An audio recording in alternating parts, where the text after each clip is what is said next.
تقویٰ کی اہمیت تزکیہ و تربیت بندہ مومن کی ہے پہچان،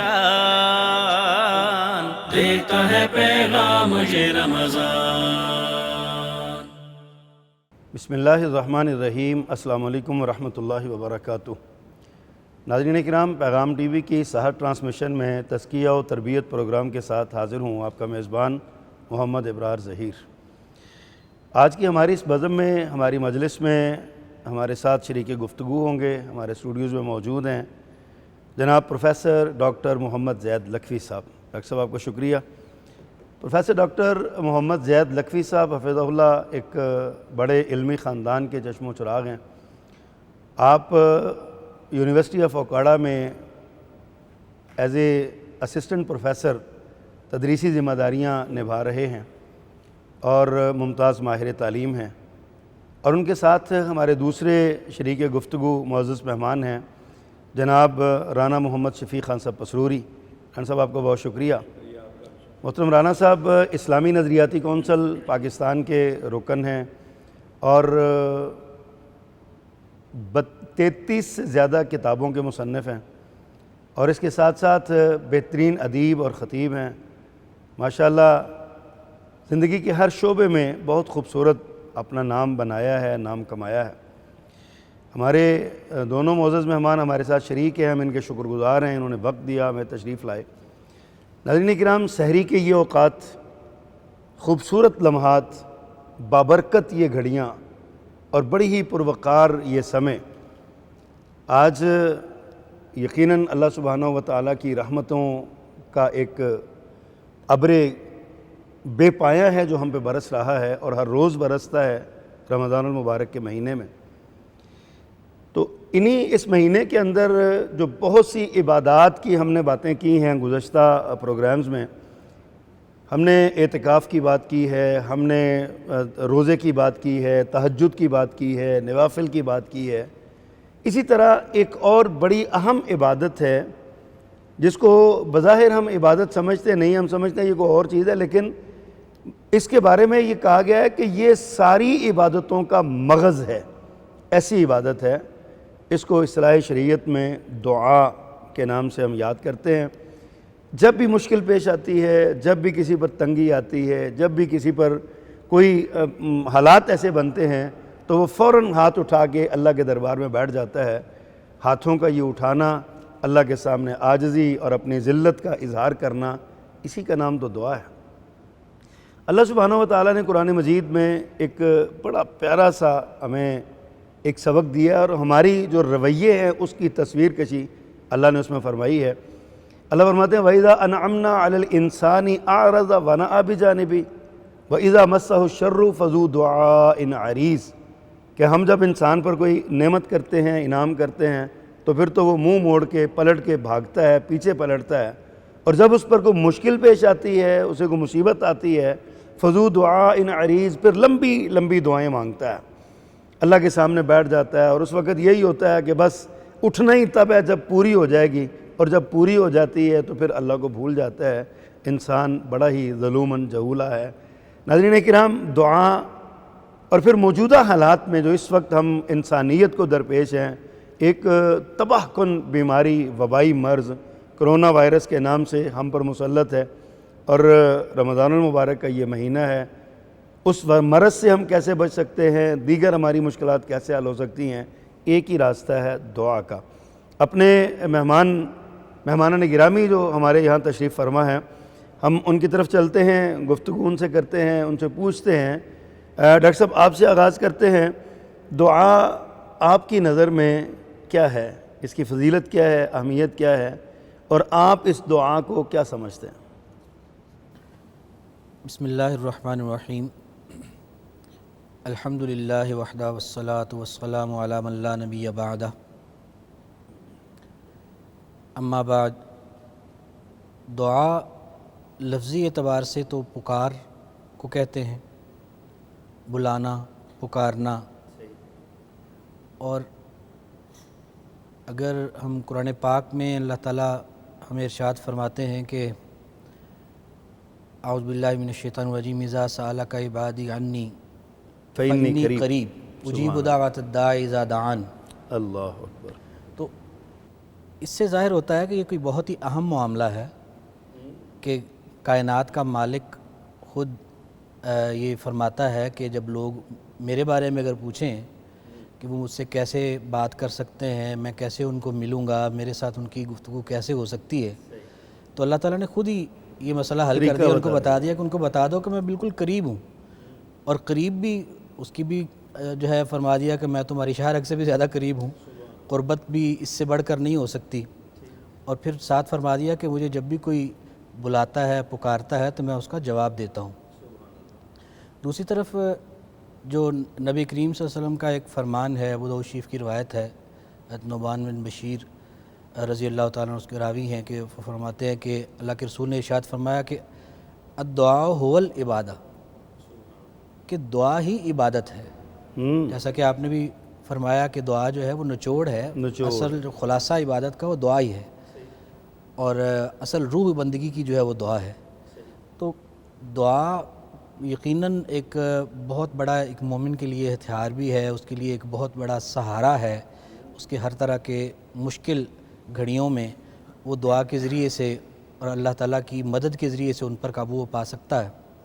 اور یہ دعا ایسی ایک فضیلت والی چیز ہے، حدیث مبارکہ میں نبی کریم صلی اللہ علیہ وسلم فرماتے ہیں کہ اللہ تعالیٰ جو ہے وہ حی کریم ہے، اللہ اکبر، اور اللہ اکبر۔ وہ اس بات سے اللہ تعالیٰ کو حیا آتی ہے کہ کوئی بندہ اس کے سامنے ہاتھ اٹھائے کیا بات، اور وہ ان ہاتھوں کو خالی موڑ دے۔ سبحان اللہ، سبحان تو اللہ۔ یعنی وہ مالک، وہ تو جیسے پہلے بھی یہ حدیث مبارکہ مختلف پروگرامز میں بیان ہو چکی کہ ہر رات اللہ تعالیٰ آخری حصے میں رات کے آسمان دنیا پر تشریف لاتے ہیں اور منادی ہوتی ہے، کوئی ہے مانگنے والا۔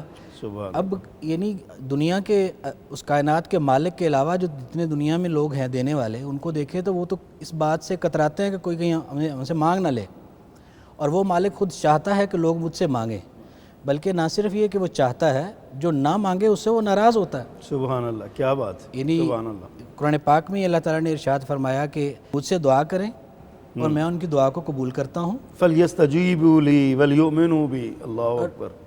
ساتھ یہ فرمایا کہ ان الذین، بے شک وہ لوگ، قال ربکم ادعونی استجب لکم، جی، ان الذین یستکبرون عن عبادتی، یعنی وہ لوگ جو میری بندگی سے، یعنی پیچھے کیا ہے کہ لوگوں سے کہو کہ مجھ سے دعا کریں، میں ان کی دعا کو قبول کروں گا، اللہ اکبر۔ اور اگلا مرحلہ کیا ہے کہ وہ لوگ جو میری عبادت سے تکبر کرتے ہیں، یعنی دعا سے تکبر کرتے ہیں، مانگتے نہیں ہیں، صحیح، تو وہ تو پھر سید خلون جہنم داخرین، وہ بڑے رسوا ہو کر جہنم میں داخل ہوں گے۔ یعنی ان کے لیے وعید سنائی کہ جو نہیں مانگتے، جو اللہ تعالیٰ سے دعا نہیں کرتے۔ اسی طرح حدیث مبارکہ میں بھی اللہ تعالیٰ نے، اللہ کے رسول نے فرمایا کہ وہ لوگ جو اللہ تعالیٰ سے نہیں مانگتے ان سے اللہ تعالیٰ ناراض ہوتا ہے۔ تو بہت ہی اہم رانا صاحب بڑی خوبصورت بات کی ہے ڈاکٹر صاحب نے، میں چاہتا ہوں کہ جو بات اس پر مزید آپ کچھ کہنا چاہتے ہیں؟ میں اصل میں پتہ کیا ہے جی، کہ بات کرتے ہیں نا تو مجھے ان کی گفتگو سے روشنی ملتی ہے، کچھ رہنمائی مل جاتی ہے، تو طالب علم اسی طرح ہوتا ہے، بڑوں کی بات پکڑ کے آگے پڑھتا ہوں۔ دعا جو ہے وہ ایک بہت بڑا سہارا ہے ایک ایسے آدمی کے لیے جو بے چارگی کی کیفیت میں ہے۔ جب آدمی کا کہیں بس نہیں چلتا تو پھر اس کے سامنے آ جاتا ہے جس سے بڑا کوئی نہیں ہوتا، یا جو اس کی بے چارگی کو دور کر سکے یا اس کے لیے امداد مہیا کر سکے۔ اور اگر کسی کی براہ راست بڑی ہستی کے ساتھ تعلق بن جائے، ڈائریکٹ وہ کوشش کرتا ہے کہ ڈائریکٹ پھر وہیں چلا جائے وہ ہر معاملے میں اسے۔ صحیح، یہی وجہ ہے کہ رسول اکرم صلی اللہ علیہ وسلم کے جس طرح حوالے دیے ہیں ڈاکٹر صاحب نے، مختلف جگہوں پہ اللہ کے نبی نے دعا کے حوالے سے مختلف الفاظ کے ہیں۔ مثلا الدعاء مخ العبادہ، دعا مخ ہے جسے ہم اپنی زبان میں مخ کہتے ہیں، مخ۔ الدعاء اصل العبادہ، بنیاد عبادت کی ہے ہی دعا، مانگنا، گڑ گڑانا، التجا کرنا، دعائی دینا، وہ یہ انسان دعا عبادت ہونے کے ساتھ ساتھ انسان کی اپنی ضرورت بھی ہے۔ جی میں وہی عرض کرنے لگا ہوں۔ آگے ایک جگہ ارشاد میں الدعاء سلاح المومن، مومن کا ہتھیار ہے۔ پھر ارشاد میں عماد الدین، دین کا ستون ہے۔ پھر فرمایا الدعاء نور السماوات والارض، آسمان اور زمین کا نور ہے۔ پھر فرمایا کہ دعا جو ہے نا یہ دعا فائدہ دیتی ہے، ان الدعا ینفع مما نزل اور لم ینزل، جو اللہ کی طرف سے آفتیں آ چکی ہیں ان کو رفع کرنے کے لیے بھی دعا فائدہ مند ہے، اور جو بھی آنی ہے ان کے لیے بھی، یعنی پیش بندی بھی ہو جاتی ہے۔ صحیح۔ انسان کی ضرورت ہے، کوئی بڑے سے بڑا، جو آپ نے سوال کیا ہے، کوئی بڑے سے بڑا ایسا نہیں ہے، کوئی صاحب اقتدار ہو، کوئی صاحب اختیار ہو، جتنا چاہے اختیارات والا ہو، کہیں نہ کہیں جا کر بے بس ضرور ہوتا ہے۔ اب مومن کے لیے اس سے بڑھ کر اللہ کی رحمت اور کیا ہو سکتی ہے کہ اللہ نے اس کے سپرد دعا کر دی ہے، تحفے کے طور پر اس کو ایک ایسی چیز دی ہے کہ جب چاہے اللہ کو مخاطب کر کے تو اللہ سے ڈائریکٹ پکار لے۔ یہ جو آیت کریمہ تلاوت کی ہے حضرت نے، اذا سألک عبادی انی فإنی قریب، اب دیکھیے نا کہ یہ رمضان کے دن جا رہے ہیں نا، بالکل رمضان کے احکامات کے درمیان میں رکھی ہے یہ جو آیت مبارکہ ہے، اور جس میں دعا کا ذکر کیا گیا۔ اس کا مطلب کیا ہے؟ مفسرین نے بھی کہا ہے، علماء کرام بھی فرماتے ہیں کہ رمضان ایک ایسا مہینہ ہے جس میں کہیں زیادہ دوسرے موسموں کی بجائے نسبت کہیں زیادہ دعا قبول ہوتی ہے۔ تو کیا ہے؟ اذا سألک عبادی انی فإنی قریب، میں قریب ہوں۔ تو سب سے پہلے آدمی اپنی ضرورت کو پورا کرنے کے لیے اسی کو بلاتا ہے جو قریب ہو، اور اس سے بڑھ کر کون قریب ہے؟ جو اقرب ہے حبل ورید سے، یعنی شاہ رگ سے۔ اور شاہ رگ کتنی قریب ہے، کبھی اس کا اندازہ کیا آپ نے؟ اللہ اکبر۔ یہ موبائل میرے سامنے ہے، میری دسترس میں ہے، یہ اینک میرے ناک پہ بیٹھی ہوئی میرے کان پکڑ کے بیٹھی ہے، یہ لباس میرے، یعنی قربت ہے، لیکن یہ پھر بھی دور ہو سکتے ہیں۔ شاہ رگ انسان کے اندرون میں ہے اور اتنی قریب ہے کہ اگر شاہ رگ کٹ جائے تو انسان کی زندگی ختم ہو جاتی ہے۔ بالکل صحیح۔ وہ اس سے بھی کہیں زیادہ قریب ہے۔ اس کا مطلب کیا ہے قربت کا؟ یہ مطلب یہ ہے کہ وہ ہے جس نے انسان کو پیدا کرنے سے 50,000 سال پہلے قسمتوں کو لکھ دیا تھا، اور کتنی ایسی ضروریات ہیں ہمیں نہیں معلوم، اس کے علم میں ہے، اس کے علم میں، صحیح۔ جو ہماری ضروریات ہیں، پھر آنے والے لمحے کی ہمیں خبر نہیں، وہ جانتا ہے۔ اس لیے اس کی قربت ہم سے بھی، ہمارے وہم و گمان سے بھی، ہمارے، اور کئی ایسی دعائیں ہوتی ہیں جن کو مانگنا ہمیں نہیں آتا، الفاظ کا ہم روپ نہیں دے سکتے، اور کئی ایسے لوگ ہیں جو چاہیں بھی تو الفاظ ان کی زبان سے نہیں نکل سکتے، ان کے دل کی حسرت سے۔ اچھا ڈاکٹر صاحب، یہ فرمائیے کہ یہ گھڑیاں، یہ سحر کا وقت، اور یہ پھر کبھی افطار کا وقت، کبھی نمازوں کے بعد کے اوقات، سارا دن ساری رات، یہ خصوصاً یہ مہینہ، یہ دعاؤں کا مہینہ ہے۔ آپ بھی یہ فرما چکے ہیں کہ کثرت کے ساتھ دعائیں کرنے چاہیے اور سارے معاملات کرنے چاہیے۔ تو آپ یہ بتائیے کہ خاص اس مہینے میں جو یعنی کہ دعا کی اہمیت اس مہینے کے ساتھ جو خاص ہے، اس پر کیا روشنی ڈالتے ہیں آپ؟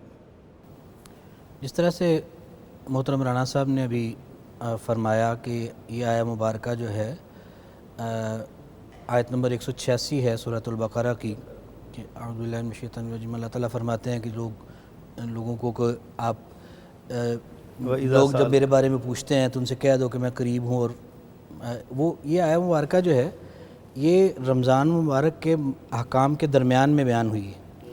یہ بھی اس بات کی طرف اشارہ، مفسرین اس کو بتاتے ہیں کہ اس بات کی طرف اشارہ ہے کہ رمضان المبارک جو ہے وہ ایک خاص موقع ہے دعا کا مہینہ ہے، اسی وجہ سے اللہ تعالیٰ نے رمضان کے احکامات کے ساتھ اس آیہ مبارکہ کو رکھا ہے۔ تو اس کے علاوہ ایک حدیث مبارکہ بھی یہ بتاتی ہے، ویسے تو ظاہر ہے رمضان المبارک کے شب و روز 24 گھنٹے ہر لمحہ ہی وہ رحمتوں، مغفرتوں اور برکتوں سے بھرپور ہے۔ تو حدیث مبارکہ میں نبی کریم صلی اللہ علیہ وسلم کا ارشاد ہے کہ ثلاثۃ لا ترد دعوتہم، کہ 3 لوگ ہیں کہ جن کی دعوت، جن کی پکار جو ہے دعا وہ رد کی نہیں جاتی، یعنی وہ لازماً قبول ہوتی ہے۔ اس میں ایک آپ نے فرمایا کہ الامام العادل، یعنی جو عدل کرنے والا حکمران ہے اس کی دعا رد نہیں ہوتی، اور اسی طرح آپ نے فرمایا کہ الصائم، اس صائم کے بعد 2 طرح کے الفاظ حدیث میں آتے ہیں کہ حتیٰ یفطر یا حین یفطر، یعنی اگر حین یفطر کا لیں تو پھر افطاری کا وقت ہے جب وہ افطار کرتا ہے، جبکہ کئی روایات میں حتیٰ یفطر کے الفاظ جو ہیں وہ یہ ظاہر کرتے ہیں کہ جب تک افطار نہیں کر لیتا، پورا روزے کی حالت میں پورا جو وقت ہے وہ دعا کے لیے بہترین وقت ہے۔ تو جب دن بھی دعا کا بہترین وقت ہے اور راتیں تو ویسے ہی تو ہے ہی دعا کے لیے، وہ بھی دعا کے لیے، اور خاص طور پہ رات کا آخری حصہ. تو یعنی رمضان المبارک کی تو ہر گھڑی ہی باعث برکت اور دعا کا ایک بہترین موقع ہے، اور اللہ تعالیٰ نے ایسا شاندار یہ موقع اپنے بندوں کو عطا کیا ہے. ڈاکٹر صاحب اس پر مزید آپ سے بات کریں گے. ناظرین اکرام، یہاں وقت ہوا ایک بریک کے بعد آئیں گے تو انشاءاللہ دعا کی اہمیت اور فضیلت پر جو گفتگو ہو رہی ہے اس پر بھی بات کریں گے، اور کچھ دعائیں بھی اپنے معزز مہمانان گرامی سے سیکھیں گے بھی اور ان سے دعائیں لیں گے بھی انشاءاللہ. ہمارے ساتھ رہیے گا، چند لمحات کے بعد دوبارہ حاضر ہوتے ہیں. تقویٰ کی اہمیت، تزکیہ و تربیت، بندہ مومن کی ہے پہچان. دیتا ہے پیغام یہ رمضان. تقویٰ کی اہمیت، تزکیہ و تربیت، بندہ مومن کی ہے پہچان.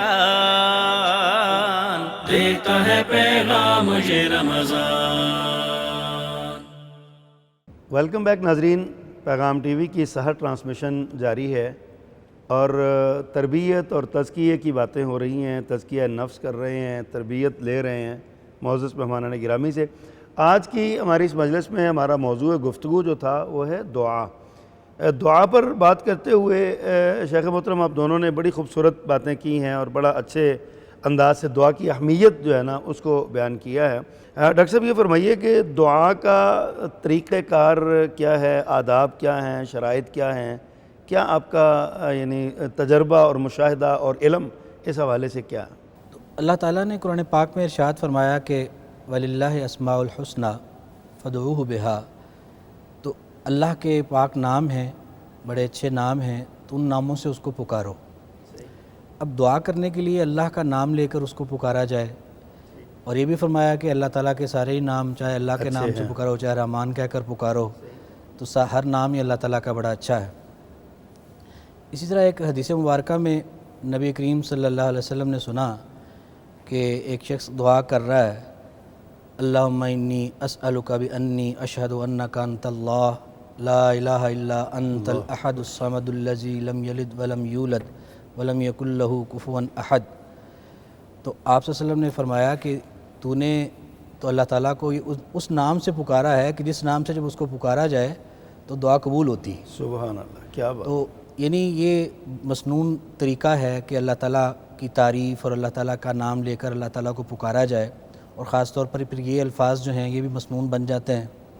اسی طرح ایک صحابی کو آپ صلی اللہ علیہ وسلم نے دیکھا کہ انہوں نے آ کے نماز پڑھی اور دعا مانگنی شروع کر دی، یا اللہ مجھے معاف کر دے، یا اللہ مجھے بخش دے اپنا تو آپ نے فرمایا کہ تو نے جلدی کی ہے.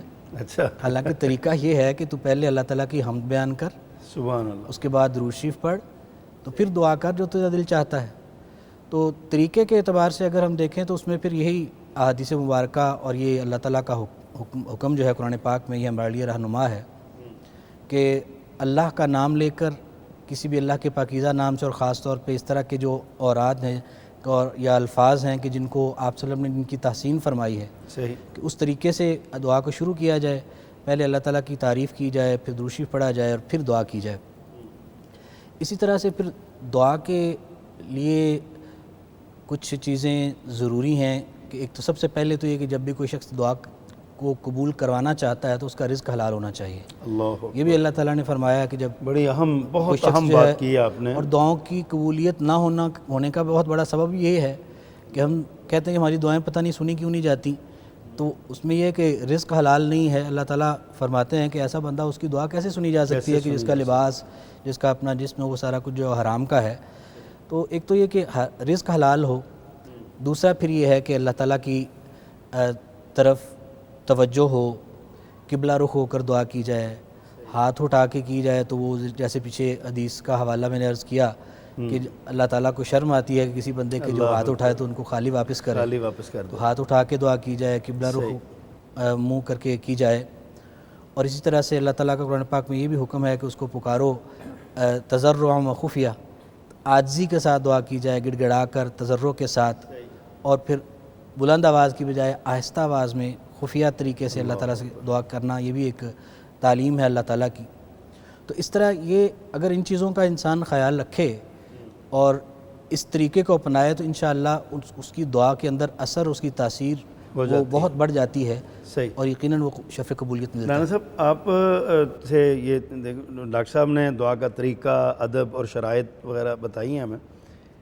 بڑی خوبصورت رہنمائی ہے کہ ہمیں جب تک یعنی ہمیں کم از کم یہ تو احساس ہونا چاہیے کہ ہم اللہ کے سامنے کھڑے ہیں اور اللہ سے مانگ رہے ہیں. اللہ کی عظمت، اس کی ہیبت، اس کی جلالت، اس کا رعب ہمارے دلوں میں، ہمارے وجود پہ طاری ہو تو پھر ہی ہے. اس سلسلے میں میں سمجھتا ہوں کہ رول ماڈل ہمارے لیے رسول اللہ صلی اللہ علیہ وسلم کی ذات اقدس، ذات مقدسہ ہے. تو آپ بھی اللہ تعالیٰ سے دعائیں مانگا کرتے تھے اپنی ضروریات کے لیے اور امت کے لیے اور بہت ساری دعائیں. تو کچھ دعائیں پیارے پیغمبر صلی اللہ علیہ وسلم کی آپ ہمارے ناظرین کو ان کی دلچسپی کے لیے، شوق اور رغبت کے لیے بیان فرمائیں.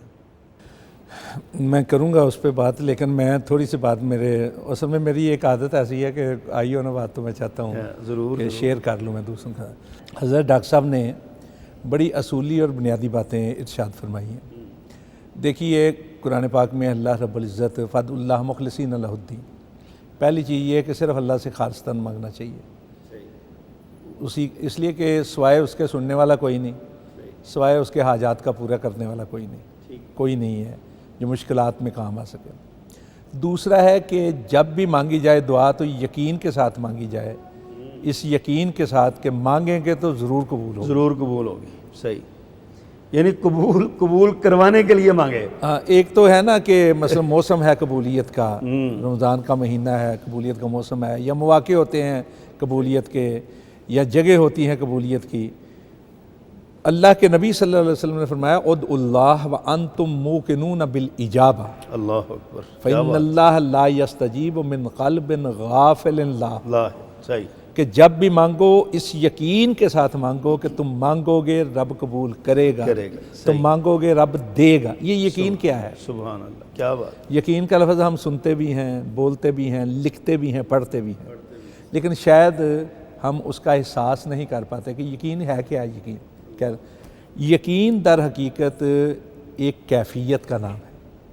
مثلا میں ایک طالب علم کی حیثیت سے عرض کروں کہ مجھے آپ کہتے ہیں کہ فلاں جگہ پہ جاؤ، میں اس جگہ کی طرف جاتا ہوں اپنی منزل کی طرف، راستے میں میرا راستہ 2 شاخوں میں بدل جاتا ہے. ابرار صاحب 2 شاخوں میں بدل جاتا ہے. اب میں کارنر پہ کھڑے ہو کر نکر پہ کونے پہ یہ سوچتا ہوں کہ میں اس طرف جاؤں گا تو منزل پہ پہنچوں گا، یا اس طرف جاؤں تو منزل تذبذب آ گیا. اب کیفیت ایسی ہے کہ 50% ذہن اس طرف ہے، 50%، تو اس کیفیت کو کہا جاتا ہے جب 50-50 ہو تذبذب یا تردد. اگر 25% ذہن ایک طرف ہو، 75% ایک طرف، تو جدھر 25% ہے وہ ہے شک، اور جدھر 75% ہے وہ ہے ظن غالب یا غالبی گمان. اور اگر یہ کیفیت ہو کہ 2 راستے چھوڑ کے 100 راستے بھی ہوں، اور مجھے یہ خبر ہو کہ میں آنکھیں بند کر کے بھی اس ایک راستے پہ چلوں گا تو منزل پہ پہنچ جاؤں گا، رتی برابر اور ذرہ برابر ذرا سا بھی شک اور شبہ نہ ہو تو اس کیفیت کو یقین کہا جاتا ہے. نہ تردد ہو، نہ تذبذب ہو، نہ ظن ہو، یقین ہو. یہ ہے یقین. صحیح. تو اس یقین کے ساتھ، اس لیے کہ اللہ کے علاوہ کون ہے دینے والا، اللہ کے علاوہ کون ہے سننے والا، یہ یقین پیدا کرنا چاہیے. کون ہے اللہ؟ کیا اللہ اپنے بندے کے لیے کافی نہیں؟ اور پھر اللہ رب العزت نے فرمایا، حدیث قدسی ہے، انا عند ظن عبدی، میں بندے کے گمان کے مطابق سلوک کر. اگر آپ پہلے ہی کہیں گے پتہ نہیں سنی جائے گی کہ نہیں سنے گی، نہیں سنے گا اللہ. اگر یہ گمان ہو اللہ کے ساتھ کہ اللہ میرا سنتا ہے، میرا مالک ہے، میرا رب، تو اللہ تعالیٰ سنتا ہے. پھر ایک اور حدیث میں ہے، انا مع عبدی اذا ذکرنی وتحرکت بی شفتاہ، جب بندہ میرا ذکر کرتا ہے، اس کے ہونٹ میرے لیے ہلتے ہیں تو میں اس کی دعا سنتا ہوں.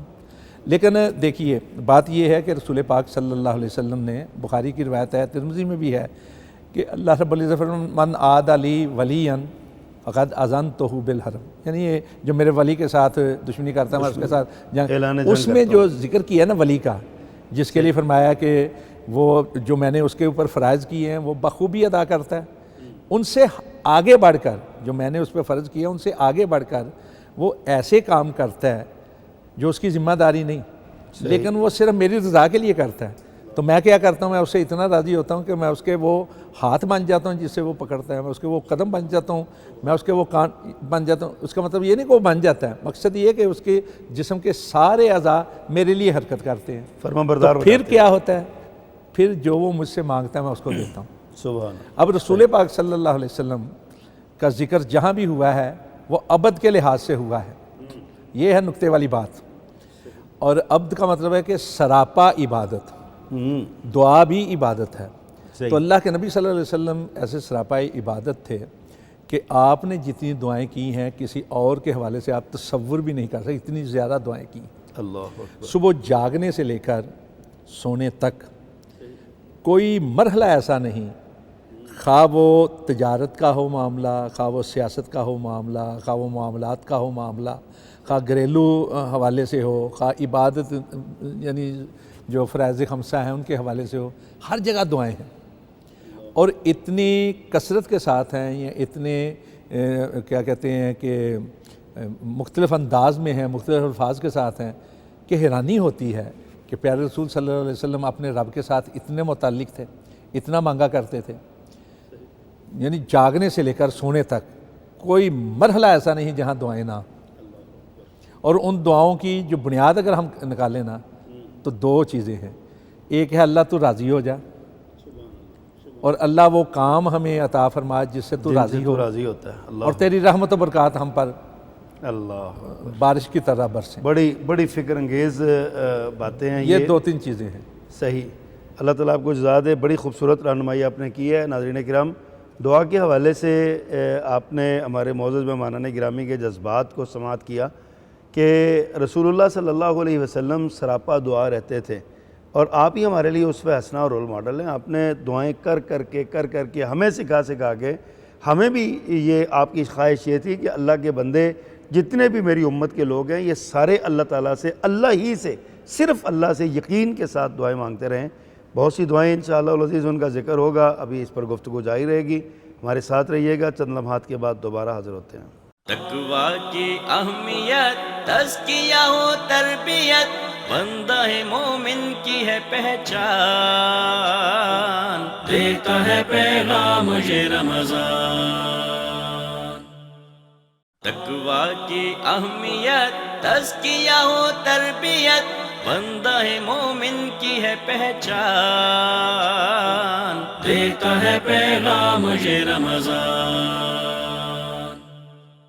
ویلکم بیک ناظرین. پیغام ٹی وی کی سحر ٹرانسمیشن میں تزکیہ و تربیت پروگرام کے ساتھ ہم حاضر ہیں. وقفے سے پہلے بات ہو رہی تھی دعا کی اہمیت کے حوالے سے، اور نبی مکرم صلی اللہ علیہ وسلم سراپا دعا تھے. اس حوالے سے بڑی پیاری باتیں کی ہیں. اللہ کے رسول صلی اللہ علیہ وسلم ہمارے لیے رول ماڈل ہیں.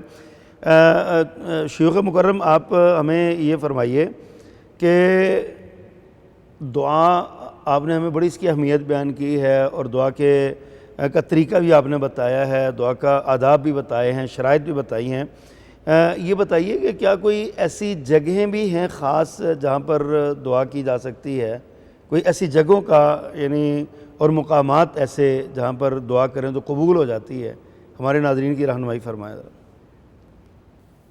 نبی کریم صلی اللہ علیہ وسلم نے مختلف اس حوالے سے ارشادات فرمائے ہیں، اور ان کا اگر ہم ایک خلاصہ اور اس کی لسٹ ایک بنائیں تو سب سے بہترین جو موقع ہے دعا کا وہ تو قدر والی رات کا ہے. صحیح. کہ جو لیلۃ القدر ہے اس میں جو دعا کی جاتی ہے وہ سب سے زیادہ اہمیت کی حامل ہے. اس کے بعد جو عام راتیں ہیں ان کا وہی تہجد کا اور قیام اللیل کا جو وقت ہے، رات کا آخری حصہ، اور خاص طور پہ اس حدیث کی روشنی میں کہ جو اللہ تعالیٰ ہر رات، یعنی اس کے لیے رمضان بھی شرط نہیں ہے کہ ہر رات اللہ تعالیٰ ایک تہائی رات جب رہ جاتی ہے تو آوازیں لگاتے ہیں اپنے بندوں کو آگے، آوازیں آتی ہیں، بلایا جاتا ہے دعا کے لیے. تو وہ بھی اس کے بعد قدر والی رات کے بعد وہ والا موقع یا وہ والا مقام ہے کہ جب آپ دعا کریں تو وہ قبولیت سحر کے وقت ہر روز. اسی طرح سے فرضوں کے بعد اس کے بعد اس کی اہمیت ہے کہ فرض نماز جب پڑھی جائے تو اس کے بعد، اور اس کے بعد اگر ہم دیکھیں تو مختلف بہت سارے مواقع جیسے بارش کے ہوتے ہوئے دعا کی جائے، سفر کے اندر دعا کی جائے قبول ہوتی ہے. جمعہ والے دن ایک خاص گھڑی اللہ تعالیٰ نے رکھی ہے، اس کا ایک روایت خطبے کے دوران کے حوالے سے بھی ہے، عصر کے وقت کے بعد کے حوالے سے بھی ہے. تو جیسے اگر مقامات اور جگہوں کے حوالے سے دیکھیں تو ان میں ویسے تو ظاہر ہے جو بھی اللہ کے گھر ہیں، مسجدیں ہیں، وہ اللہ کی بندگی اور دعا کے لیے سب سے بہترین مقامات ہیں. لیکن ان میں بیت اللہ شریف اور مسجد نبوی یقیناً ان کا مقام تمام ایسی جگہوں سے بڑھ کر ہے. اور اسی طرح سے جو حج کے موقع پر جبل رحمت کے پاس کھڑے ہو کے جو دعا کا موقع ہے وہ بھی قبولیت کی جگہ ہے, اسی طرح مقام ہے. صحیح. سعی کے وقت بھی جب صفا مروہ پہ آپ رک ایک چکر کرتے ہیں وہاں بھی دعا کرنا مسنون ہے اور وہ بھی قبولیت کی گھڑی ہے. رمی کے وقت بھی کنکریاں مارنے کے بعد وہ بھی قبولیت. صحیح. تو اس طرح بہت سارے مقامات بھی بنتے ہیں اور بہت سارے اوقات. اور میں نے کہا بندہ سراپا دعا بن جائے تو اللہ تعالیٰ ہر جگہ پہ اور ہر مقام پہ اللہ دعا قبول فرماتے ہیں. اللہ اکبر. رانا صاحب, ڈاکٹر صاحب نے نا کچھ اشارے کیے ہیں مقامات اور جگہوں کے. میں چاہتا ہوں کہ آپ کچھ اوقات کا ذکر فرما دیں, کن کن اوقات میں دعائیں قبول ہوتی ہیں. اور دیکھیں, اللہ کے نبی صلی اللہ علیہ وسلم نے دعا کی رغبت ایسے خوب الفاظ میں ارشاد فرمایا, ایسے بہترین الفاظ ارشاد فرمایا کہ ہر ایک کا دل چاہے کہ میں مانگوں. ضرورت تو ہر ایک کو ہوتی ہے. صحیح, بالکل صحیح. کچھ جھجکتے ہیں, مانگنے کا ڈھنگ نہیں آتا. پہلے تو یہ کہا کہ یہ تکلف چھوڑیں مانگنے, اس لیے کہ جو سننے والا ہے وہ جانتا ہے. دوسرا, اللہ رب العزت کا اتنا پیارا تعارف کروایا کہ وہ عظیم ترین ہستی ہے, اس سے بڑا کوئی نہیں ہے, لیکن وہ اپنے بندوں سے اتنا پیار کرتا ہے کہ جو اس کی طرف لپک آئے نا وہ اس کو زیادہ اہمیت دیتا ہے. یعنی ایسی کئی احادیث ہیں جن کے اندر اللہ کے نبی صلی اللہ علیہ وسلم نے رغبت دلائی کہ جو اس کی طرف آتا ہے, اگر تم ایک ہاتھ جاؤ تو وہ بالش پر آ جاتا ہے, پہلے جاؤ تو باقی آتا ہے, یا اس سے زیادہ خوشی ہوتی ہے جس کا سب کچھ گم ہو گیا. میں اشارے کر رہا ہوں. پھر اللہ رب العزت کے حوالے سے یہ ارشاد فرمایا کہ اس سے مانگو بھائی, اس سے مانگو. جب صحابہ کرام نے کہا تو پھر ہم بہت مانگیں گے, تو اللہ کے نبی نے کہا اس کے جتنا چاہے مانگو, اس کے ہاں کون سی کمی ہے, ساری کائنات کو بھی دے دے. صحیح. ساری کائنات کی خواہشات کے مطابق. ایک ہے ضرورت, ایک ہوتی ہے خواہش. ضرورت تو پوری ہو جاتی ہے, 2 لقمے کھائے ضرورت منہ کی پوری ہو گئی, لباس پہ کپڑا آ گیا. لیکن خواہش کیا ہے؟ خواہش لامحدود ہوتی ہے. ہزاروں خواہشیں ایسی کہ ہر خواہش پہ دم نکلے. خواہشات کے مطابق بھی ساری کائنات والے مانگیں اور اللہ دے دے, تب بھی اس کے خزانے میں اتنی بھی کمی واقع نہیں ہوتی جتنی ایک سوئی پانی میں ڈبو کر نکالی جائے تو پانی, سمندر کے پانی میں کمی واقع ہوتی ہے. تو اس سے چاہے مانگو, رغبت دلائی. پھر یہ فرمایا کہ اللہ رب العزت کہتے ہیں کہ بندے, ایک تیرا حق ایک میرا حق, ایک ہم دونوں کا برابر حق. یہ بھی روایت کے اندر ہے. کیا بات. میرا حق یہ ہے کہ میرے ساتھ کسی کو شریک نہ بنانا, عبادت بھی میری ہے تو مانگنا بھی مجھے سے ہے, کسی اور سے نہ مانگنا. تیرا حق یہ ہے کہ جو تو کام کرے گا نیکی کا تیرا پھل دوں گا. اور باہمی حقوق کیا ہیں؟ تم مجھ سے مانگ میں تجھ کو دوں گا. اللہ اکبر. اللہ یغضب ان ترکت سوالا. بندوں سے مانگے تو ان کی پیشانی پہ بل پڑ جاتے ہیں, رنگ متغیر. اللہ سے نہ مانگے تو اللہ ناراض ہوتا ہے. صلی اللہ من فضلہ اللہ ان اللہ یحب ان یصلہ. اللہ سے مانگا کرو, اللہ سے, یعنی رغبت دلائی ہے. چنانچہ اللہ رب العزت نے اللہ کے نبی سے جو حدیث ہے نا جس کی طرف اشارہ کر رہے ہیں ڈاکٹر صاحب, مثلاً بیت اللہ کے اندر ہے, مزاب رحمت کے نیچے ہے, یا ملتزم جگہ جو ہے وہاں, یا حتیم کے پاس کھڑے ہو کر, یا حتیم اور مقام ابراہیم کے درمیان, یا مطاف کے اندر. مختلف روایات ہیں. صفا مروہ کے مقام پر, مروہ کے مقام پر, یا منی کے اندر, یا عرفات کے اندر, مزدلفہ کے اندر. یہ تو مقامات ہیں ہی ہیں. اس کے علاوہ جہاد کے وقت کی دعا, بارش کے وقت کی دعا, جس طرح اشارہ کیا ڈاکٹر صاحب نے, سفر کے دوران کی درمیان, روزے کے درمیان کی دعا. پھر ایسے لوگ بھی ہیں جن کی دعائیں قبول ہوتی ہیں. سلطان عادل کا ذکر بھی کیا, مسافر کا ذکر بھی کیا, روزہ دار کا ذکر بھی کیا. والد اپنی اولاد کے لیے دعا مانگے تب بھی قبول ہوتی ہے, اولاد والد کے لیے دعا مانگے تب بھی قبول ہوتی ہے. بے قرار کی بے قراری کے وقت مانگی ہوئی دعا قبول ہوتی ہے. پھر آپ اندازہ کریں کہ مواقع اور جو ہے, مثلا دبر الصلاۃ کی بات کی, نماز فرض کے بعد, پھر جمعے والے دن کی دعا قبول ہوتی ہے. پھر جمعے کے حوالے سے کئی روایات ہیں کہ خطیب کے اترنے تک کی دعا. ہم یہ سمجھ سکتے ہیں کہ 24 گھنٹے قبولیت. میں اس پہ میں حرف آخر پہ ایک بات کروں گا, جی آپ اس کو لائک کریں گے, یعنی محظوظ ہوں گے. اب دیکھیے جمعے والے دن پھر کہا جی عصر سے لے کر غروب شمس تک کی دعا ہے. پھر ایک موقع پہ آیا کہ اذان اور اقامت کے درمیان کی دعا ہے. پھر چلتے پھرتے کی دعا ہے, بیمار کی دعا ہے, کوئی حج کر کے آئے تو اس سے دعا مانگو. لیکن معاملہ یہ نہیں ہے. یہ تو مواقع وہ ہے نا جو روایات میں ہے. معاملہ پھر وہی ہے, یقین کے ساتھ مانگیں, جہاں مانگیں, جب مانگیں, جیسے مانگیں قبول ہوتی ہے. اللہ اکبر. وہ تو بہانے ڈھونڈتا ہے کہ میری طرف آئیں میں دوں. کیا بات. آپ نے واقعتاً جو ہے نا وہ سارا خلاصہ اور نچوڑ بیان کر دیا ہے۔ ڈاکٹر صاحب احادیث سے ہمیں پتہ چلتا ہے کہ دعا کی قبولیت کی مختلف شکلیں ہیں، کبھی فوراً قبول ہو جاتی ہے، کبھی کچھ دیر بعد، کبھی متبادل مل جاتا ہے، کوئی ایسی صورت ہے۔ اس حدیث کی وضاحت فرمائیں آپ کہ اللہ تعالیٰ اپنے بندے کی دعا کو کس کس انداز میں قبول کر لیتا ہے؟ بندہ سمجھتا ہے میری قبول نہیں ہوئی، اللہ کے ہاں مقبول ہو چکی ہوتی ہے۔ یقین سے مانگی ہوئی تو ویسے قبول ہو ہاں جاتی ہے۔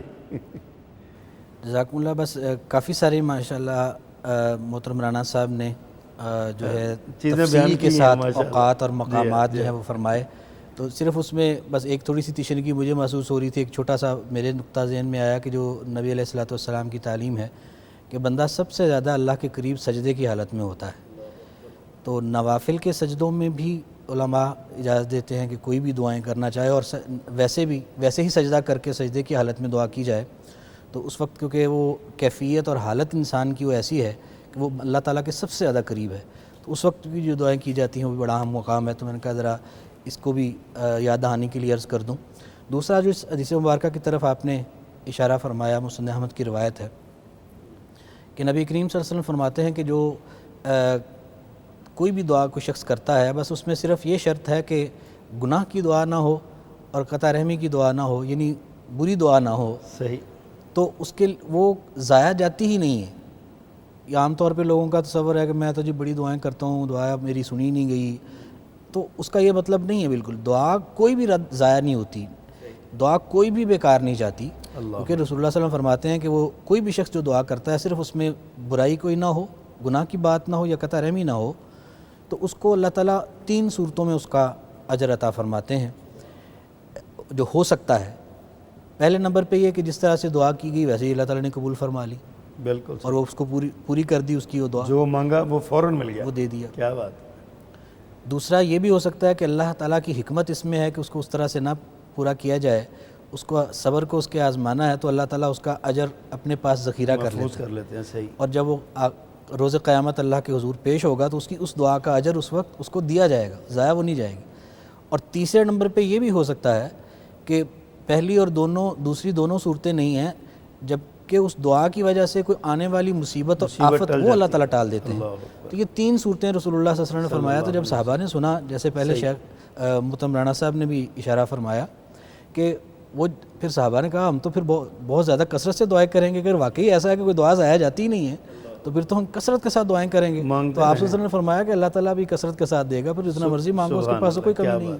اس پہ نا مجھے ایک بات یاد آئی ہے، جس طرح فرمایا حدیث میں ایسے ہی ہے، لیکن دعا کے حوالے سے ایک بزرگ نے کہا تھا کہ انہوں نے کہا کہ ایک تو ہے کہ اللہ فوراً قبول کر لیتا ہے، دوسرا یہ کہ قبول کرتا ہے دیر ہے اس کے ہاں اندھیر نہیں ہے، اندھیر نہیں، کیا بات۔ تیسرا جس طرح ڈاکٹر صاحب نے فرمایا کہ آخرت میں ذخیرہ کر لیتا ہے یا اس پر آنے والی مصیبتوں کو دور کر دیتا ہے۔ لیکن بعض بندوں کا گڑ گڑانا رب کو اتنا پسند آتا ہے کہ اللہ چاہتے ہیں کہ وہ اسی طرح گڑ گڑاتا رہے اور میں اس کے درجات بلند کرتا رہا۔ رحمان صاحب یہ سچی بات ہے، کلیجہ ہل گیا آپ کی یہ بات سن کے۔ واقعتاً وہ لوگ ان کو تو بالخصوص مایوس نہیں ہونا چاہیے جو اللہ سے گڑ گڑاتے ہیں اور ان کی دعا بظاہر ذکر ہے نا، قبول نہیں محبوب ہوتی۔ کا ذکر ہے، وہ کر رہے ہیں، اللہ کا ذکر کر رہے ہیں، اللہ ان کو حوصلہ بھی دیتا ہے، صبر بھی دیتا ہے، استقامت بھی دیتا ہے، وہ اور زیادہ۔ دیکھیں مومن کا تو معاملہ ہی بڑا عجیب ہے نا، کہ خوشی ملے تو شکر ادا کرتا ہے، تنگی پہنچے تو صبر کرتا ہے، اپنے رب سے اپنے محبوب سے تعلق منقطع نہیں کرتا۔ تو جتنا زیادہ گڑ گڑائے گا اتنا اللہ یہ پسند ہے، اس کی پسندیدگی۔ اللہ اکبر۔ اچھا رانا صاحب، آپ تاریخ کو ماشاءاللہ تاریخ کے عالم ہیں، آپ تاریخ کو جانتے ہیں، شخصیات پہ آپ نے بڑا لکھا اور بڑا پڑھا اور شخصیات کو بہت بیان کیا۔ یہ بتائیے کہ یہ تو ہمیں یقین ہو گیا اللہ سب کی سنتا ہے، سب کی سنتا ہے، لیکن کچھ خاص بندے بھی ایسے ہوتے ہیں جن کی اللہ تعالیٰ، جن کے بارے میں حدیث میں شاید آتا ہے لا ابرہ اللہ، کہ وہ اللہ کی قسم، اللہ مستجاب الدعوات، مستجاب الدعوات قسم کے بزرگ ہوتے ہیں۔ ہماری تاریخ کے کوئی گوشہ ہمارے سامنے رکھیں کہ کوئی ایسے بزرگ کا ذکر بیان کریں جو مستجاب الدعوات تھے یا ہیں، وہ اللہ سے جیسے مانگتے تھے، ان کے مانگنے کا سٹائل کیا تھا؟ ایک تو ہمیں جو ہے نا وہ چپکے سے مانگتے رہتے ہیں، ہر ایک کا اپنا اپنا انداز ہے، لیکن کئیوں کے الفاظ بڑے غضب کے ہوتے ہیں، بہت زبردست الفاظ ہوتے ہیں۔ کئی ایسے بزرگ ہیں، کئی ایسے واقعات ہیں، بے شمار ہیں، آپ کا وقت جو ہے محدود ہے، حضرت صوفی محمد عبداللہ رحمۃ اللہ علیہ فرمایا کرتے تھے اپنے رب سے اس طرح مانگو جس طرح ایک لاڈلا بچہ اپنے باپ سے مانگتا ہے. ہائے ہائے کیا بات. کبھی ناز نخرہ دکھا کے مانگتا ہے, کبھی اس کے کپڑے کھینچ کے مانگتا ہے, کبھی رو کے مانگتا ہے, کبھی پاؤں پکڑ لیتا ہے, کبھی اس کے مقصد یہ ہے کہ اصل میں اللہ رب العزت کے ساتھ جو تعلق ہے نا, اس کے ساتھ اس تعلق کا اظہار ایسا کرو کہ اللہ سنتا ہے. مثلا جو حدیث ہے بخاری جی کی, وہ جو جس میں اللہ کہتا ہے کہ میں اس کے ہاتھ بن جاتا ہوں, پاؤں بن جاتا ہوں, منہ بن جاتا ہوں, کان بن جاتا ہوں, آنکھ بن جاتا ہوں, تو اس میں صاف الفاظ ہیں کہ میرا بندہ پھر وہ مجھ سے جو مانگتا ہے میں اس کو دیتا ہوں, میں اس کو دیتا جاتا ہوں. میں کہتا ہوں اچھا ایک اور بات ذرا سمجھ لیں. بعض لوگ کہتے ہیں جی آپ دعا کریں ہم گناہ گار ہیں. جس آدمی کو اپنے گناہ کا احساس ہو وہ مانگے نا, اس کی زیادہ قبول ہوتی ہے. اللہ اکبر کبیرہ. اس کو احساس ہو, احساس ہو, بالکل صحیح ہے. یہ لا تقنطوا تو میرے رحمت اللہ کے جو الفاظ ہیں نا, ان لوگوں کے لیے ہیں جن کو احساس ہو گیا, ابھی وہ مسلمان نہیں ہوئے تھے. یعنی باقاعدہ مفسرین نے لکھا ہے, حدیث کے اندر ہے کہ آئے اور آخر کہنا کہ ہم نے گناہ بہت کیے ہیں اور بہت بڑے بڑے کیے ہیں. یعنی ایک تو کثرت کے ساتھ گناہ کیے ہیں اور بڑے بڑے گناہ کیے ہیں, پتہ نہیں ہماری توبہ قبول ہوگی بھی نہ ہو. اللہ. یعنی انہیں احساس ہو گیا تھا اپنے گناہوں کا, گناہوں کے سختیوں کا, گناہوں کے بڑا ہونے کا. تو ان کو اللہ نے کہا کہ یا عبادی الذین اسرفوا, اپنے بندے کہا میرے بندے. اللہ اکبر. بڑی اصل چاشنی میں ہے چیز اس میں, احساس ہے. اس لفظ میں بڑی چاشنی ہے, بڑی محبت ہے اس لفظ. اصل میں یہ احساس ہے. اصل میں احساس کیا ہے؟ احساس سود و زیاں. جس کے اندر احساس پیدا ہو جائے نا, سمجھے اللہ کی رحمت اس کی طرف متوجہ ہے, اور جس پہ احساس نہ ہو مقلوب ہم کاسے, اس کا دل کٹھور ہوتا ہے. اللہ اکبر کبیرہ. بڑی ہی خوبصورت گفتگو کی ہے آپ دونوں مہمانوں نے, اللہ آپ کو جزائے خیر دے. دعا کے حوالے سے بڑی آپ نے رہنمائی فرمائی ہے. شیخ مکرم, میں آپ سے نا چلتے چلتے ایک بات آئی ہے. آپ ہم پیغام ٹی وی کے سیٹ پہ بیٹھے ہوئے ہیں. پیغام ٹی وی اللہ تعالیٰ کی ہم سمجھتے ہیں کہ یہ ایک بڑا انعام ہے کہ تبلیغ دین کا ایک بہت بڑا ذریعہ ہے. اللہ کے دین کی حقیقی تصویر اور حقیقی تعلیمات, جو اصل تعلیمات ہیں, پیغام ٹی وی کے ذریعے لوگوں تک پہنچ رہی ہیں. جیسے ابھی ہم نے دعا کے بارے میں بات کی, ابھی اس سے پہلے بھی ہم روزانہ بیٹھتے ہیں, بہت کچھ کہتے ہیں. تو بعض ہمارے ناظرین ہم سے یہ سوال کرتے ہیں کہ آپ یار اتنا دین کا کام کرتے ہیں, اتنا اچھا یہ تبلیغ کا کام ہے, تو ظاہر ہے موجودہ دور میں اس کے اخراجات بے انتہا ہیں, لاکھوں روپیہ اس پر خرچ ہوتا ہے یہ ایک پیغام بھی آگے پہنچانے کے لیے اور اس طرح کے دیگر پروگرامز پہنچانے کے لیے. تو لوگ سوال کرتے ہیں کہ ہم آپ کے ساتھ مالی طور پر تعاون کرنا چاہتے ہیں, تو کیا ہم اپنی زکوٰۃ میں سے یا صدقات کی مد میں سے اس ٹی وی چینل پر, بظاہر یہ چینل ہے نا, اور اس کو ٹی وی چینل سمجھ کے عام اس کے ساتھ موازنہ کرتے ہیں, یار وہ بھی ٹی وی چینل ہے, یہ بھی ٹی وی چینل ہے, تو کیا ٹی وی چینل کو زکوٰۃ کی مد میں سے کچھ اس پر خرچ ہو سکتا ہے؟ یہ ہے تو ہمارے اس پروگرام سے ہٹ کے, لیکن ایک سوال ہے, میں نے کہا چلے میں آپ سے پوچھ لوں, لوگ پوچھتے ہیں, کیا فرماتے ہیں؟ اگر اس کو بطور ٹی وی چینل دیکھا جائے, اور جو ٹی وی چینل کا ایک تاثر ہوتا ہے کہ وہ تو بڑی اس کی انکم ہوتی ہے اور بڑی ایڈز, اور تو ایک پورا ایک بزنس ہے, لوگ کروڑوں اربوں کا یہ بزنس کر رہے ہیں, تو اس لحاظ سے دیکھا جائے تو لوگ اس اصل میں تناظر میں دیکھتے ہوئے جو دینی چینلز ہیں, یہ خاص طور پہ ہمارا یہ جو پیغام چینل ہے, تو اس پر جب قیاس کرتے ہیں تو پھر تو واقعی تردد ہوتا ہے کہ بھئی ٹی وی چینل کو زکوٰۃ اس کا کیا تک بنتا. صحیح. لیکن جب دوسری طرف ہم دیکھتے ہیں کہ دین اسلام کی اشاعت اور ترویج, اس کے لیے سب سے بنیادی کردار جو ادا کیا ہے وہ دینی مدارس نے ادا کیا ہے. اور اس کے بعد پھر اگر اس وقت ایک جدید ٹیکنالوجی کا جو دور ہے, دین کی اشاعت کے جو جدید ذرائع ہیں, ان میں اگر دیکھا جائے تو یہ اس طرح کے جو چینلز ہیں جو دینی تعلیمات کو کے پھیلاؤ کا کام کر رہے ہیں, اگر تو ان کے بھی ذرائع آمدن اس طرح سے ہوں جیسے دوسرے ٹی وی چینلز کے ہیں, کیونکہ ظاہر ہے انسان غریب انسان بھی انسان ہوتا ہے, امیر انسان بھی انسان ہوتا ہے, بالکل صحیح. لیکن امیر انسان کو زکوٰۃ نہیں دی جا سکتی, غریب کو دی جا سکتی ہے. اسی طرح سے چینلز جو ہیں, چینلز تو چینلز ہیں, لیکن اگر یہ دین کا کام کرنے والا چینل جس کا اور کوئی ذریعہ آمدن نہیں ہے, اور لوگ اس طرح سے اس طرف اپنی مال نچھاور کرنے کے لیے تیار نہیں ہیں جس طرح دوسرے چینلز کے یہ کرتے ہیں, اور افادیت کے اعتبار سے ہم دیکھتے ہیں تو بڑی انتہائی ضرورت ہے اس گئے گزرے دور میں کہ خالصتاً قرآن و سنت کی تعلیمات جو ہیں ان کو جدید طرز کے اوپر پوری دنیا میں پھیلانے کا بندوبست ہو. اللہ اکبر. تو وہ پیسہ تو اتنا ہی خرچ ہوتا ہے جتنا دوسرے چینلز کا خرچ ہوتا ہے, ان کو تو انکم کے بے شمار ذرائع ہیں، لیکن جب ایک ایسا ادارہ جو خالصتاً قرآن و سنت کی اشاعت کا کام کر رہا ہے، اور اس کو بھی ہم ایک دین کے مدرسے کے اوپر قیاس کر سکتے ہیں، کیونکہ یہ قرآن و سنت کی تعلیمات کے پھیلاؤ کا ذریعہ ہے اور اس کا کوئی اور ذریعہ آمدن نہیں ہے، اور اگر ہم چاہتے ہیں کہ یہ تسلسل قائم رہے اور بلکہ اس کو اس میں اور زیادہ اضافہ ہو، تو میرا خیال میں بطور صدقہ جاریہ، دیکھیں صدقہ جاریہ کیا ہوتا ہے کہ جب کوئی شخص اپنا پیسہ کسی ایسی جگہ پہ خرچ کر دے کہ وہ اس کے فوت ہو جانے کے بعد بھی جب تک اس کا وہ اثر چلتا رہتا ہے، جب تک وہ اس سے استفادہ کیا جاتا ہے، اس کو مرنے کے بعد بھی اس کا اجر ملتا ہے، حالانکہ اس کے اعمال کا سلسلہ رک جاتا ہے۔ تو یہاں اگر کسی شخص نے پیسہ لگایا ہے دینی چینل کے اوپر کہ تاکہ یہ اور زیادہ اچھے انداز میں دین کی دعوت اور تبلیغ کر سکے، اور اس کے اس پیسے کے ذریعے سے جتنی اشاعت دین کی ہوگی اس میں اس کا حصہ ہے، اور انشاءاللہ یہ بہترین صدقہ جاریہ ہے۔ جو حالات کو اگر اور پوری طرح سے تفصیلات کو دیکھ کر جب بات کی جائے اور چینلز کے جو ذرائع آمدن ہیں ان کا موازنہ کر کے بات کی جائے، تو میرے خیال میں اس بات میں کوئی حرج نہیں ہے کہ ایسے دینی چینلز کہ جو خالصتاً دین کا کام کر رہے ہیں، ان کا ذرائع آمدن نہیں ہے، ان کی مدد کی جانی چاہیے تاکہ اور زیادہ اچھے طریقے سے کام ہو۔ بہت شکریہ معزز مہمانان گرامی۔ ناظرین کرام، آپ نے اصل تو ہمارا موضوع تھا دعا کا، اور اس پر میں ایک بات کر کے بات ختم کرتا ہوں کہ وہ ایک پنجاب کے کسی دیہات سے کوئی بندہ بیت اللہ میں چلا گیا، اور تھا جھٹکا سا، سادہ سا بندہ تھا، نہ اردو آتی تھی نہ کوئی اور زبان آتی تھی، اپنے پنجاب کا رہنے والا، پنجابی زبان ہی میں بات کرتا تھا۔ تو ہمارے استاذ ہمیں یہ واقعہ سنایا کرتے تھے اور رو پڑتے تھے یہ واقعہ سناتے ہوئے کہ وہ بیت اللہ میں گیا، مطاف میں بیٹھ کے نا بیت اللہ کی طرف منہ کیا اور اللہ کو مخاطب کر کے، اپنا اپنا انداز ہوتا ہے دعا کا، اللہ کو مخاطب کر کے کہنے لگا، یا اللہ تیرے گھر دا پتہ نہیں کی رواج ہے، ساڈے پنڈ دا رواج ہے کہ ساڈے پیو دا قاتل ساڈے بوئے تے آ جائے تے اٹھائی دا نہیں، اسی معاف کر چھڈی دا، تیرے گھر دا پتہ نہیں کی رواج ہے۔ بس وہ یہی بات کہتا تھا، اللہ تیرے گھر کا پتہ نہیں کیا رواج ہے۔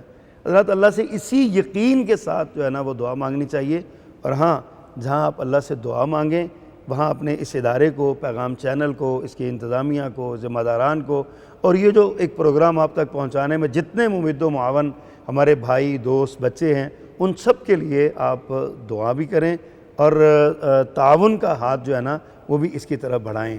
پیغام ٹی وی کے حوالے سے آپ کا دست تعاون جو ہے وہ بڑھنا چاہیے، نیکی کا یہ کام ہے، رکنا نہیں چاہیے، اس کو مضبوط کریں، طاقت دیں، قوت دیں، اور پھر دین کے نشر و اشاعت میں آپ ممد و معاون بنیں۔ اللہ کے حضور کل کو کہہ سکیں گے، یا اللہ تیرے دین کی اشاعت میں ہم نے بھی کچھ حصہ جو ہے نا وہ ڈالا تھا۔